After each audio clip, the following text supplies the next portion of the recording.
Roy Campos de Consulta Mitofsky, a quien le agradezco mucho que nos tome la llamada. Muy buenos días, Roy. Buenos días, Erika. Gusto en saludarlos. Igualmente, Roy, quisimos platicar contigo y retomar la evaluación que ustedes han hecho, la más reciente sobre el gobierno del estado de San Luis Potosí, porque, insisto, estamos ante un momento en el que se esperan transformaciones en territorio potosino. ¿Qué es lo que ustedes elaboran? ¿Cómo es que miden precisamente estas valoraciones de los gobiernos locales? A ver, mira, sí. Decirle que cómo se evalúa un gobernante no es fácil, porque Claro. no es una decisión racional. Debería ser racional. Debería ser como lo valoro por empleos que ha generado, por su honestidad, por cumplimiento de promesas, etcétera. Pero no, la evaluación tiene varios componentes. Uno de esos componentes, por ejemplo, es ideológico. Si no es de mi partido, tiendo a desaprobarlo. Simplemente por eso. O si es amigo del presidente de la República y el presidente de la República no me gusta, también tiendo a desaprobarlo. O sea, hay cosas o de carisma. Si me cae bien, lo apruebo. Claro. El caso de Fox, por ejemplo, Fox basaba mucho su aprobación en su simpatía. Era simpático y caía bien, y no importaba si trabajaba bien o no. Pero digamos que sí hay una parte cuando sube la inseguridad, baja el empleo o hay crisis económica, entonces culpo a la autoridad, no importa si la autoridad tiene la culpa. El caso es que el mundo entero está en problemas de evaluación de autoridades. Y específicamente en México tenemos a un presidente peor evaluado a estas alturas de la historia, en Estados Unidos igual. Los gobernadores están en su peor momento. Hace 6, 7 años, cuando estaban endeudando a los estados, estaban todos hasta arriba. Había gobernadores como Burs, como Moreira, que llegaban a 90% de aprobación. Hoy no, hoy tener 50% de aprobación es prácticamente un logro de premio Nobel, casi. Sí, claro. Entonces, no es fácil hoy. Entonces, en esa crisis, la última evaluación que se hizo del gobernador de San Luis Potosí era de 45% de aprobación en enero de este año, hace 6 meses. Pero esa, aunque no lo creamos, es de las más altas del país. O sea, con ese 45% superaba el promedio. Digamos, Moreno Valle subió, estaba más arriba de él, Claudio Pavlovich también en Sonora, o Rolando Zapata en Yucatán, pero con ese 45% superaba por mucho a Querétaro, a Nuevo León, ¿no? Por decir de sus vecinos, a Veracruz lo superaba, era mucho. Ahora, de entonces para la fecha, ¿qué ha pasado en San Luis? Primero, los escándalos de corrupción del Congreso local hacen que el ciudadano empiece a rechazar más a la clase política. Claro. Y ahí arrastra al gobernador. O sea, no puede ser decir, no, el gobernador sí se salva y estos diputados no. Si yo me enojo con la clase política, cae el alcalde, cae el gobernador y cae el presidente de la República. ¿No? Entonces, lo que dices del fuero, lo van a aplaudir. O sea, lo van a aplaudir, porque además el fuero tiene sus días contados a nivel nacional. O sea, es absurdo este fuero que tenemos. Claro. Ya lo desecharon algunos estados, Jalisco, por ejemplo, ¿no? Pero tarde o temprano va a desaparecer el fuero, y qué bueno. Y lo van a aplaudir, pero no por eso van a decir, ahora sí ya quiero al gobernador y va a subir 10 puntos. ¿No? Subir la aprobación de un gobernante es bien difícil, caer es bien fácil. Un escándalo te hace caer, y en cambio subir es poco a poco ir haciendo cosas que vayan convenciendo a las personas. Ahora, precisamente hablando de este tema de la eliminación del fuero, Roy Campos, en San Luis Potosí justo esta semana se decide, o debería decidirse en el Congreso del Estado, si se elimina o no la figura del fuero constitucional, pero ha llamado la atención que desde el Ejecutivo, que desde los diputados priistas, se ha generado esta postura de no quitársela al gobernador, no por completo eliminar el fuero para la figura del Ejecutivo. Incluso se sospecha, y ha habido voces desde el Frente Ciudadanos que están denunciando denunciando que se pretende hacer un cambio de último minuto para generar esta garantía de protección al titular del Ejecutivo. ¿Cómo dejaría esto parado en la evaluación de la opinión pública al gobernador del estado de San Luis Potosí? Ahora, esa decisión no es solo en San Luis, ¿no? También a nivel nacional, por ejemplo, cuando se habla de eliminación del fuero, se dicen, pero cuiden a la figura presidencial. ¿Por qué? Porque la figura presidencial es como el símbolo de toda la clase política. Afectar a la figura presidencial, en este caso a la figura del gobernador, pone en crisis a todo el Estado, y entonces siempre hay un asunto de, por cuestiones de proteger al sistema político, no toquemos esa figura, ¿no? La verdad es que la oposición, seguramente la oposición va a decir, sí, que desaparezca, que desaparezca, que desaparezca, aunque a la hora de votar, no todos voten igual. Claro.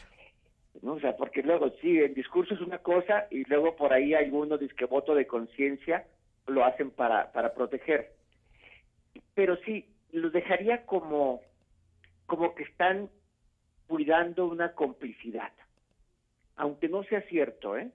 O sea, aunque no haya nada por qué perseguir al gobernador, eso es independiente, pero cuando el ciudadano ve, están tomando la decisión de proteger a alguien, es que hay cómplices. Si no, ¿por qué lo están protegiendo?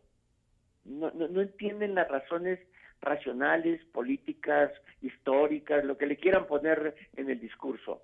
Si le ponen coto a la eliminación de fuero, va a sonar a complicidad. Ahora, Roy, de por sí esta última evaluación que presenta Consulta Mitowski con respecto al gobierno del estado de San Luis Potosí, con el gobernador del estado, ya nos mostraba ahí ciertos puntos a analizar, porque pues resulta que sí es muy popular entre quienes tienen primaria o menos, pero entre mayor preparación, Sí. entre mayor urbanidad de la localidad donde se viva, entre mayor edad, pues bueno, ahí ya el resultado no era tan positivo para el titular del Ejecutivo, pero además pensando Jóvenes. también en temas como la inseguridad que se ha desatado durante esta primera mitad de este 2017, tú ya mencionabas, temas como este cambian mucho la percepción y la opinión pública. Sí, un solo hecho, o sea, un asunto, un secuestro mediático alto, una matanza de una familia, un socavón como le pasó al de Morelos, te echan a perder todo tu sexenio si quieres. Bueno, al presidente Peña Nieto simplemente hay que recordar lo que le pasó con la Casa Blanca, Claro. o lo del gasolinazo. Son cosas de las que no se levantan, porque son caídas impresionantes. Aquí igual, un escándalo que puede ocurrir, pues lo echa para abajo. Y como tú bien decías, el gobernador de San Luis no ha podido penetrar bien, por ejemplo, con los jóvenes, que los jóvenes están en una posición crítica hacia todo lo que sea la política.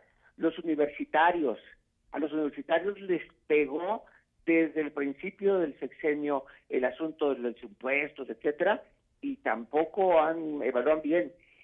Y algo raro, la localidad rural. Normalmente los rurales tienden a aprobar bien porque reciben beneficios, reciben programas sociales.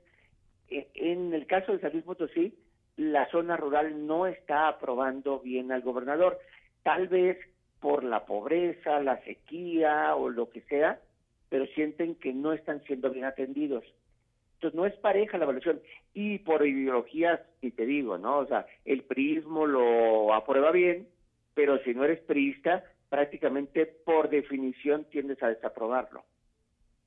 ¿Qué significa esto en un liderazgo? Porque tú mencionabas algo que me parece fundamental al inicio de esta charla, cuando decías, hoy hay una desaprobación muy fuerte hacia Sí, todo lo que suene a gobierno. ¿Qué sí, significa esto en temas de gobernabilidad? Antes de entrar contigo, justo hablábamos del tema deportivo y del director técnico de la selección mexicana y de qué tanto está en sus manos pues la toma de decisiones, el cambio y el giro de timón. Y me parece que aplica perfecto al tema de los gobiernos estatales. ¿Qué tanto hay en totalmente. sus manos para cambiar el entorno y por ende la percepción de los ciudadanos? Mira, sí es difícil, con niveles bajos de aprobación, sí es difícil la gobernabilidad. La gobernabilidad podemos definirla como tu libertad para tomar decisiones, como tu capacidad para atender necesidades, varias cosas. Pero cuando tienes baja aprobación, a ver, atrévete a subir el impuesto poquito. Aunque fuera poquito, te atreves a subir el impuesto y se te llenan las calles. Claro. O sea, tienes poca gobernabilidad, tienes poca margen de maniobra. Entonces tienes que estar tomando decisiones siempre pensando en que no se me enojen. Y entonces eres poco eficiente en el gobierno. Entonces sí, efectivamente, hay, por ejemplo, el viernes pasado en un programa de televisión se hablaba del error de Peña Nieto al haber dicho alguna frase, cuando cumplió años, cuando dijo, ¿no?, que la buena suerte nos acompañe, la buena aventura nos acompañe en lo que resta. Entonces que se le echaban encima por haber dicho que esto no era de suerte. A ver, el presidente Peña Nieto también está en una etapa en donde lo que diga le van a criticar. Claro. Ya cayó en una etapa en donde no puede decir algo bien porque lo que diga se sale de contexto o se lo critican. Así pasa igual cuando tienes baja aprobación. ¿Qué puedes hacer como para que te aplaudan? Nada, ¿no? Entonces los gobernantes tienden más bien a esconderse y a empezar a no declarar. Caso concreto, hoy en México, secretario de Comunicaciones, no aparece, ya ni va a los actos, porque lo que diga lo van a criticar. Entonces ya no hay gobernabilidad, ya no puedes tomar decisiones. Y esto pasa cuando el ciudadano está enojado. ¿Qué tanto sí es responsabilidad del jefe del Ejecutivo, en este caso el gobernador del estado? Te lo pregunto porque hoy grandes temas que se le cuestionan al gobierno estatal, pues es el tema de la obra pública, que ha tomado mucho tiempo y que no se termina, que está pues sobrepasando por mucho los plazos que se habían establecido, los compromisos ante la ciudadanía, el tema de la inseguridad, porque pese a los indicadores que apuntan a un problema en San Luis Potosí, que vienen desde el Secretariado Nacional de Seguridad Pública, en San Luis Potosí siguen diciendo que estamos en un estado seguro y que no pasa nada y que hay estados que están peores, etcétera. El tema, por supuesto, de la cancelación de Ford y de la incertidumbre de a dónde se va a ir el recurso con el que se supone que nos indemnizó. En fin, temas como estos, la crisis en el sector salud, que no se dan abasto. ¿Qué tanto temas como estos sí están en atribución del jefe del Ejecutivo? A ver, primero, lo primero que sí está en su atribución es la comunicación. O sea, esa sí es del total, ¿eh? O sea, el de dónde se fue el recurso y el explicar por qué pasa esto, o el decirle a la gente estamos mejor que otros estados, que a la gente de San Luis no le importa. O sea, no quieren estar mejor que otros estados, sino quieren estar mejor que ellos mismos, claro, ir mejorando. No le importa si en Guanajuato están peor o si en Veracruz están peor. Entonces, ese tipo de la comunicación sí depende de él. Ahora, efectivamente muchas cosas no dependen de él. Él no es responsable físico, él no construye, pero hay una responsabilidad política. Y esa responsabilidad política es como en discurso y en actuación siempre estar del lado de la gente. Si tú empiezas a justificar el no cumplimiento de la obra y empiezas a justificar a los constructores, te alejas de la gente. Tienes que estar del lado de la gente y enojarte con el constructor que no la ha terminado. Entonces, sí hay una forma en la comunicación que implica la responsabilidad del gobernante. ¿De qué lado estás? ¿No? ¿Justificas el no cumplimiento o justificas mi enojo? Y entonces empiezas un poco a colocarte de qué lado quieres estar. Yo creo que una responsabilidad del gobernante es, mi principal responsabilidad es estar del lado del que me eligió. Entonces, pero es una responsabilidad política, eso es lo que, no es una responsabilidad física, no es que se haya robado dinero, no es que él esté construyendo, no es que se levante tarde, no es que no trabaje, es que hay responsabilidad política. Claro. Y que además es la responsabilidad que le confirió a la gente en las urnas. Roy Campos, yo te agradezco como siempre la oportunidad de conversar. Me va a encantar que podamos volver a platicar muy pronto acerca de todo esto que está sucediendo, tanto a nivel nacional como por supuesto de lo que nos está tocando acá en San Luis Potosí y que ustedes ahí en Consulta Mitofsky están constantemente monitoreando. Te agradezco mucho, Roy. Al contrario, Erika, saludos. Un placer, muchas gracias. Roy Campos de Consulta Mitofsky platicando con nosotros.